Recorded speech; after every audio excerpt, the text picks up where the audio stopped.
We'll hear a man interviewing a woman in the street about her use of transport. First, you have some time to look at questions 1 to 5.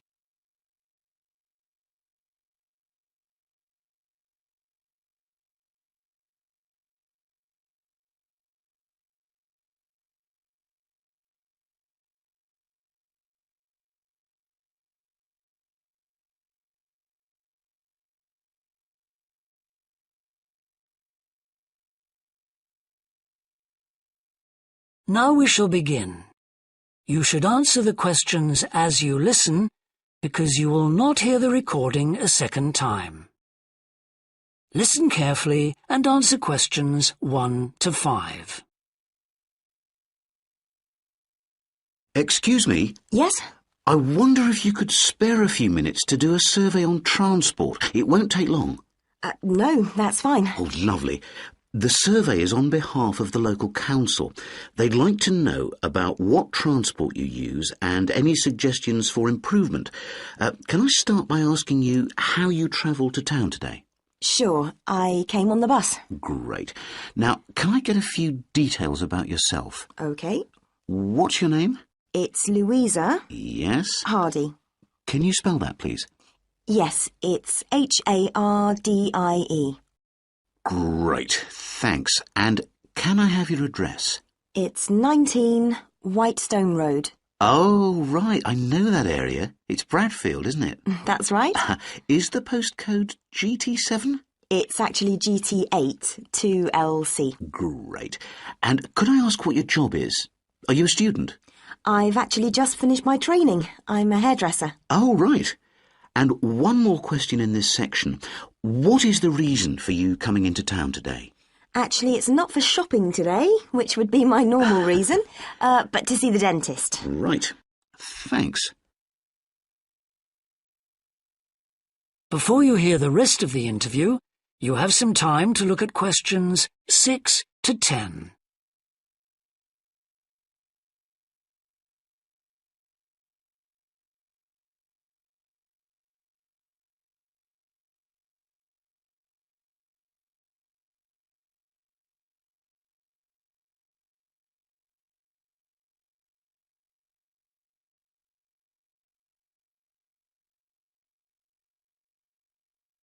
Now listen and answer questions 6 to 10. Now, in this last section, I'd like you to give us some ideas about the facilities and arrangements in the city for getting to and from work. Any suggestions you have for improvements? Well, something I've thought about for some time is that when I do walk and I'm doing a later shift, I think the lighting should be better. Yes, good point. And of course, I think it's a real shame they've been cutting down on the number of footpaths. They should have more of those. Then people would walk more. Yes, right. And I don't think there are enough trains. That's why I don't use them. You have to wait so long. Thanks. And finally, I'd like to ask your opinion on cycling. As you may know, there's a drive in the city to get more people to cycle to work. Right. But we realise that there are things which the council, but also employers, might do to help encourage workers to cycle to work. Yeah. Well, I have thought about it, and where I work there are no safe places to leave your bikes. OK. And also, I'd have to cycle uphill, and on a hot day I'd arrive at work pretty sweaty, so I think I'd need a shower somewhere at work. Right. And I suppose the last thing is that I wouldn't be all that confident about cycling on such busy roads. I think I'd like to see you offering training for that. You know, I'd feel a lot better about starting if that was the case. Well, that's very helpful. Thank you very much for your time. No problem. Bye. That is the end of section 1. You now have half a minute to check your answers.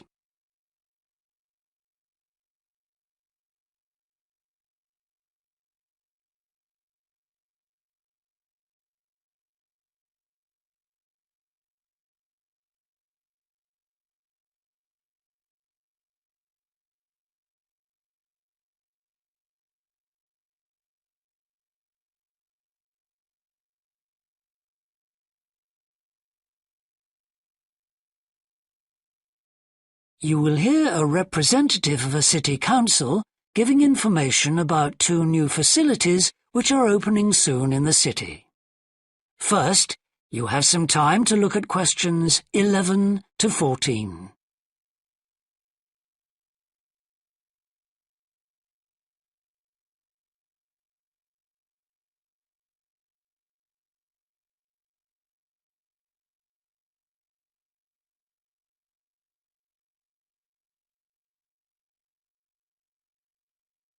Now listen carefully and answer questions 11 to 14. Good morning.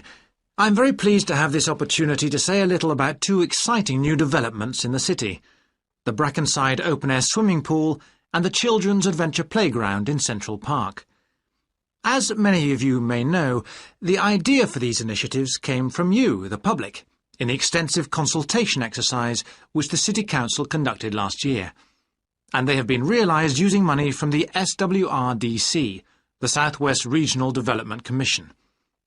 First of all, Brackenside Pool. As many of the older members of the audience will remember, there used to be a wonderful open-air pool on the seafront 30 years ago, but it had to close when it was judged to be unsafe. For the design of this new heated pool, we were very happy to secure the talents of internationally renowned architect Ellen Wendon, who has managed to combine a charming 1930s design, which fits in so well with many of the other buildings in the area, with up-to-the-minute features such as a recycling system, the only one of its kind in the world, which enables seawater to be used in the pool. Now, there's been quite a bit of discussion in the local press about whether there would be enough room for the number of visitors we're hoping to attract, but the design is deceptive, and there have been rigorous checks about capacity. Also, just in case you were wondering, we're on schedule for a June the 15th opening date, and well within budget, a testimony to the excellent work of local contractors Hickman's. We hope that as many people as possible will be there on June the 15th. We have engaged award-winning actress Coral White to declare the pool open, and there'll be drinks and snacks available at the poolside. There'll also be a competition for the public to decide on the sculpture we plan to have at the entrance. You will decide which famous historical figure from the city we should have. Before you hear the rest of the talk, you have some time to look at questions 15 to 20.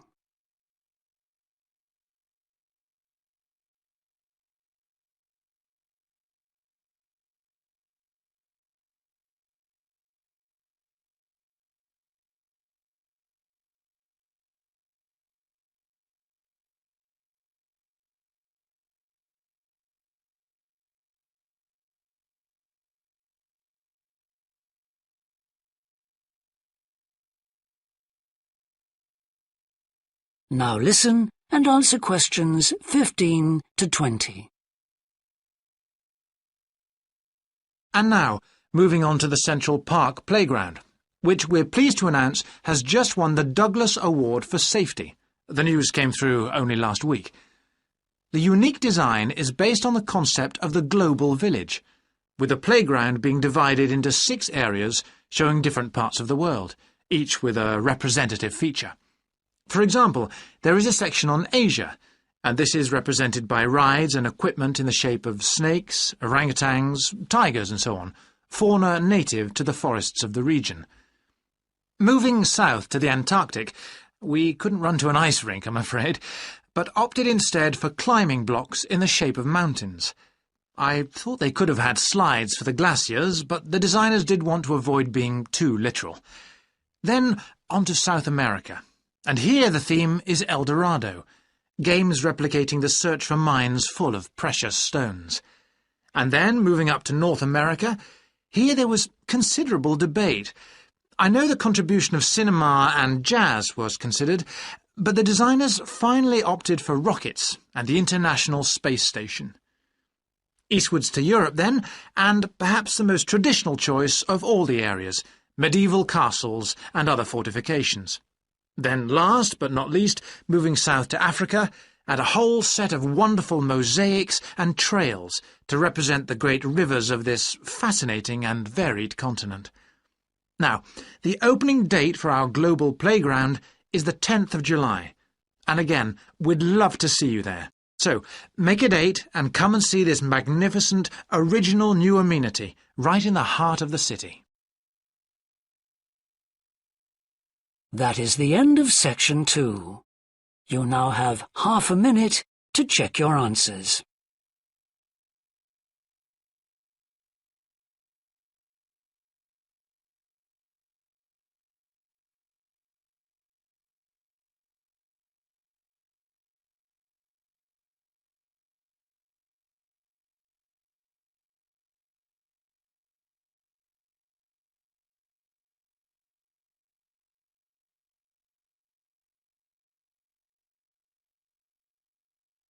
You will hear 2 anthropology students called Victor and Olivia discussing their joint presentation about a Norwegian explorer called Thor Heyerdahl.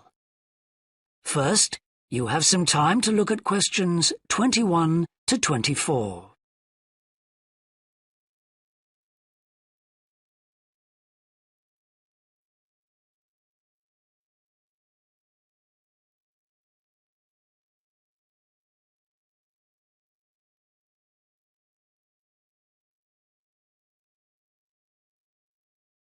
Now listen carefully and answer questions 21 to 24.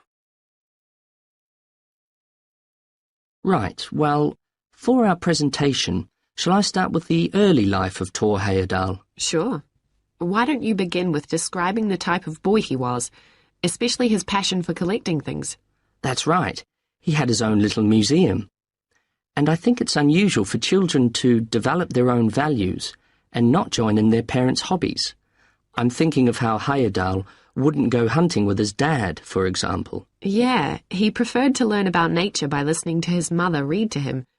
And quite early on, he knew he wanted to become an explorer when he grew up. That came from his camping trips he went on in Norway, I think. No, it was climbing that he spent his time on as a young man. Oh, right. After university, he married a classmate, and together they decided to experience living on a small island to find out how harsh weather conditions shaped people's lifestyles. As part of their preparation, before they left home, they learnt basic survival skills, like building a shelter. I guess they needed that knowledge in order to live wild in a remote location with few inhabitants, cut off by the sea, which is what they were aiming to do. An important part of your talk should be the radical theory Heyerdahl formed from examining mysterious ancient carvings that he happened to find on the island. I think you should finish with that. Okay. Before you hear the rest of the discussion, you have some time to look at questions 25 to 30.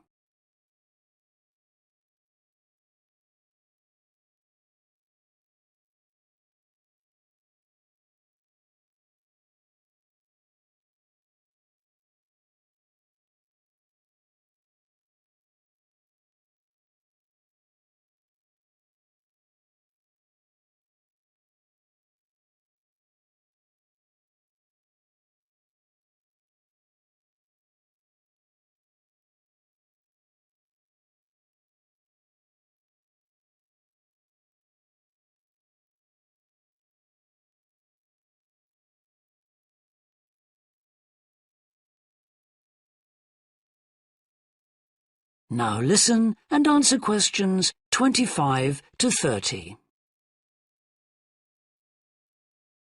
All right, Victor, so after your part, I'll talk about Thor Heyerdahl's adult life, continuing from the theory he had about Polynesian migration. Up until that time, of course, academics had believed that humans first migrated to the islands in Polynesia from Asia in the west. Yes, they thought that travel from the east was impossible because of the huge empty stretch of ocean that lies between the islands and the nearest inhabited land. Yes, but Heyerdahl spent ages studying the cloud movements, ocean currents, and wind patterns to find if it was actually possible. And another argument was that there was no tradition of large shipbuilding in the communities lying to the east of Polynesia. But Heyerdahl knew they made lots of coastal voyages in locally built canoes. Yes, or sailing on rafts, as was shown by the long voyage that Heyerdahl did next. It was an incredibly risky journey to undertake. Sometimes I wonder if he did that trip for private reasons, you know, to show others that he could have spectacular adventures. What do you think, Olivia? Well, I think it was more a matter of simply trying out his idea, to see if migration from the east was possible. Yes, that's probably it. And the poor guy suffered a bit at that time because the war forced him to stop his work for some years. Yes. When he got started again and planned his epic voyage, do you think it was important to him that he achieve it before anyone else did? I haven't read anywhere that that was his motivation. The most important factor seems to have been that he used only ancient techniques and local materials to build his raft. Yes. I wonder how fast it went. Well, it took them 97 days from South America to the Pacific Islands. And after that, Heyerdahl went to Easter Island, didn't he? We should mention the purpose of that trip. I think he sailed there in a boat made out of reeds. No, that was later on in Egypt, Olivia. Oh, yes, that's right. But what he wanted to do was talk to the local people about their old stone carvings and then make one himself to learn more about the process. I see. Well, what a great life. Even though many of his theories have been disproven, he certainly left a lasting impression on many disciplines, didn't he? To my mind, he was the first person to establish what modern academics call practical archaeology. I mean that they try to recreate something from the past today, like he did with his raft trip. It's unfortunate that his ideas about where Polynesians originated from have been completely discredited. Yes. Right, well, I'll prepare a PowerPoint slide at the end that acknowledges our sources. I mainly used The Life and Work of Thor Heyerdahl by William Oliver. I thought the research methods he used were very sound, although I must say I found the overall tone somewhat old-fashioned. I think they need to do a new, revised edition. Yeah, I agree. What about the subject matter? I found it really challenging. Well, it's a complex issue. I thought the book had lots of good points. What did you think of the illustration? That is the end of section 3. You now have half a minute to check your answers.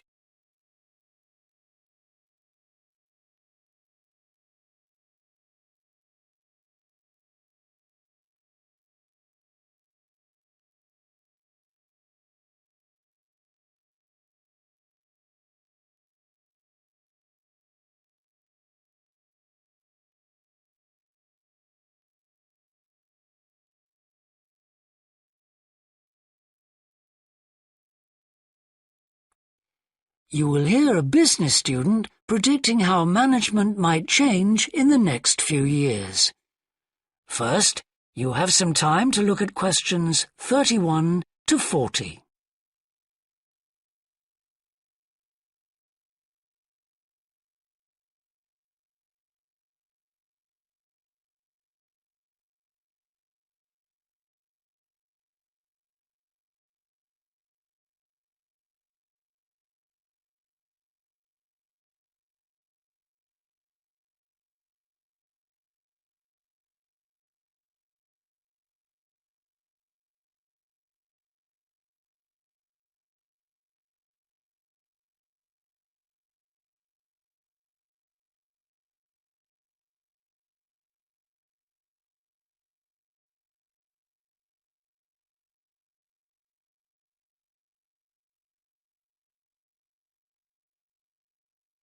Now listen carefully and answer questions 31 to 40.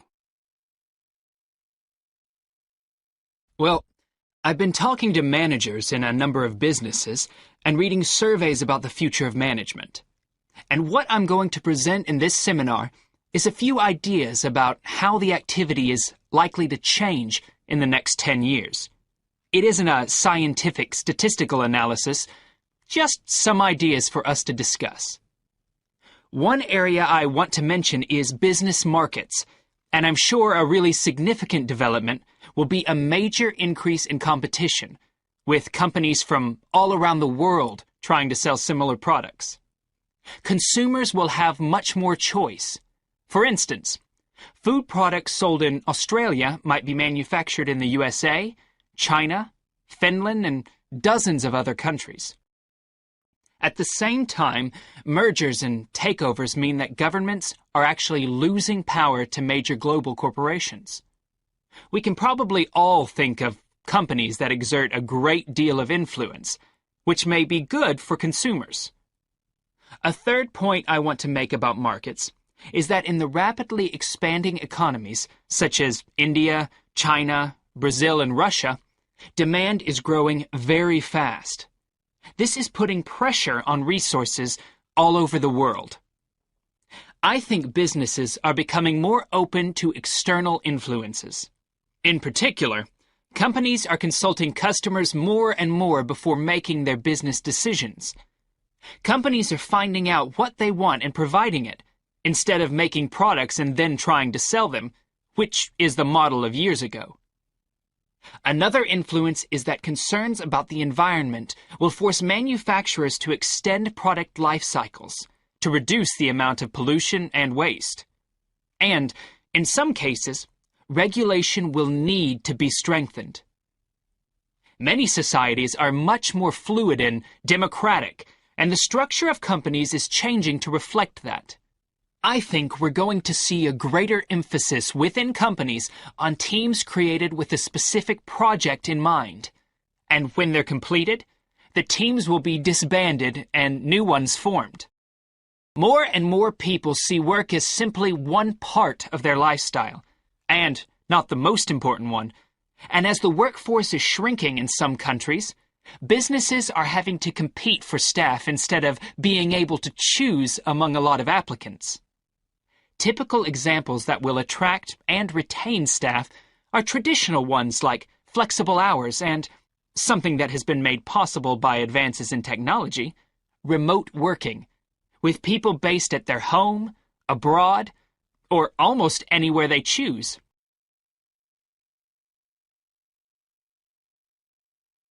Management styles will almost certainly continue to change. Senior managers will require a lot more than the efficiency that they've always needed. Above all, they'll need great skills in leadership so that their organization can initiate and respond to change in a fast-moving world where they face lots of competing requirements and potential conflicts. In most of the world, the senior managers of large businesses are mainly men in their 50s and 60s. The predominant style of management will almost certainly become more consultative and collaborative, caused, above all, by more women moving into senior management positions. Many of the changes are influenced by developments in the wider economy. The traditional emphasis of business was manufacturing, and of course the service sector is very important. But we shouldn't overlook the growing financial contribution of IP, that is, intellectual property. Some books and films generate enormous sums from the sale of related DVDs, music, games, clothes, and so on. Another point I'd like to make is that although I've been talking about companies, one trend that they have to face is the move away from people working for the same employer for years. Instead, more and more people are becoming self-employed to gain the freedom and control over their lives that they're unlikely to get from being employed. Okay, well, that's all I want to say, so let's open it up for discussion.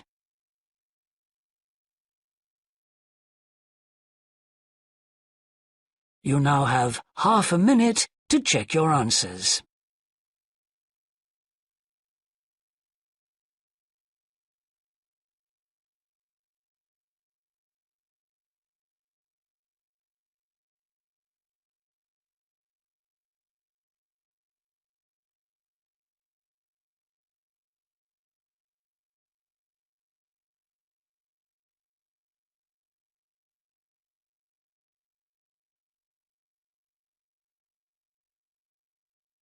That is the end of the listening test. In the IELTS test, you would now have 10 minutes to transfer your answers to the answer sheet.